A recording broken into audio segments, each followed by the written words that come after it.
Salut à tous, aujourd'hui on va parler d'un sujet qui me passionne, l'émulation de films argentiques en numérique ou plus simplement les simulations de films chez Fuji. Si vous utilisez justement un Fujifilm et que vous cherchez une esthétique un peu particulière, eh bien ces recettes vont vous permettre de retrouver un grain, une colorimétrie et le feeling de film légendaire sur votre appareil. J'ai sélectionné ici mon top 3 personnel basé sur des photos que j'ai prises récemment, en vacances ou dans ma vie de tous les jours. Allez, let's go!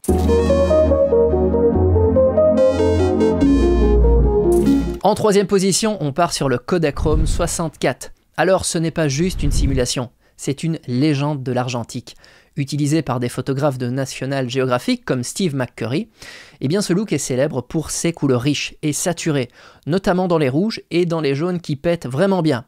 On a aussi également un ciel un peu bleu, un bleu cyan un peu unique, souvent dans les ciels. Le contraste, lui, est souvent élevé, mais c'est un film qui va vous demander une exposition extrêmement précise. En numérique, ça va donner souvent des images avec une faible latitude d'exposition, ce qui va pouvoir accentuer l'effet dramatique. Le grain, lui, est extrêmement fin. Ici, par exemple, une petite photo de nature où on voit qu'en fait, on est sur des tons un petit peu plus verdâtres, avec un grain relativement discret. Donc le grain est quand même présent, mais il est relativement fin et très doux.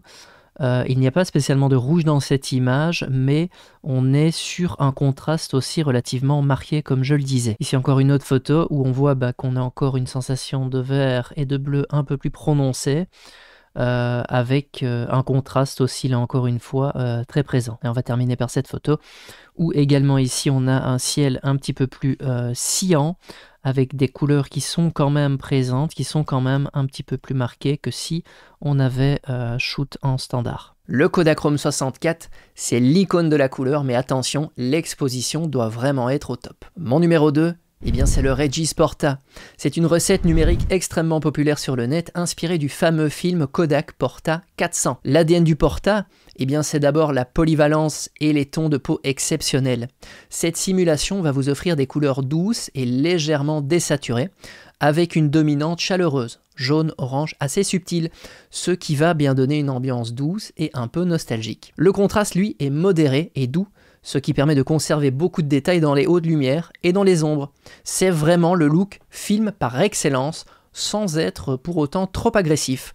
On peut l'utiliser dans plein de situations et dans la vie de tous les jours. Alors ici on revient avec notre photo de champignon où on voit que la photo est beaucoup moins verdâtre. On va retrouver un peu de chaleur, que ça soit ici dans les hautes lumières sur le dessus, mais également ici au niveau du feuillage, et au niveau du grain on est sur quelque chose également là de fort similaire, on est sur du grain relativement fin. Au niveau de cette photo-ci, on voit qu'on est sur un rendu beaucoup plus naturel, beaucoup plus standard par rapport au Kodachrome 64, et donc ça c'est le Kodachrome 64 et ça c'est le Regis, et on voit que forcément d'un à l'autre, ici on a plus de contraste, on a plus tendance à aller vers des tons un peu plus verts, un peu plus bleutés. Ici on voit directement le contraste devient beaucoup plus doux et on retrouve une colorimétrie, je dirais, un petit peu plus classique, voire même une légère tendance à aller un tout petit peu vers quelque chose de plus doré. Et enfin, on va terminer par la simulation favorite, le top 1, celle que j'ai utilisée le plus cet été, c'est l'Arizona Vibrant. Alors c'est une recette qui est souvent associée à l'esthétique des films comme ceux de Wes Anderson. Elle va se caractériser par des couleurs vives et audacieuses, d'où le Vibrant, mais avec une température de couleur très chaude et ensoleillée, Arizona. Elle va combiner un contraste géré par une grande plage dynamique, ce qui lui donne un look à la fois punchy avec beaucoup de détails dans les zones claires et foncées. Les couleurs y sont chaudes, on pourrait dire même pastel par moment, avec énormément d'impact. C'est vraiment le soleil en format JPEG. Alors attention, elle peut être de temps en temps un poil too much, donc il faudra bien choisir son sujet pour l'utiliser. Alors l'un des meilleurs exemples que j'ai, c'est cette photo-ci, qui vraiment est une photo qui vient du boîtier comme ça. Il y a juste un petit léger, il y a un filtre de diffusion dessus, mais sinon très globalement les couleurs sont ainsi. L'exposition a été forcément un petit peu uppée via le boîtier. Ici je pense qu'on est à plus 2 tiers d'exposition, voire plus 1, et on voit vraiment que cette photo marche hyper bien. On a des couleurs hyper vives qui popent bien, un sable extrêmement jaune, très coloré, et vraiment la mer et le ciel d'un bleu avec quand même du contraste, mais comme je le disais, au niveau des ombres, on est sur quelque chose de très clair. Je continue avec cette photo qui est exactement dans la même ambiance, une photo encore de la plage, où on voit qu'en fait le contraste est relativement faible. On a encore une fois vraiment ces couleurs vives qui popent très bien, un jaune hyper présent.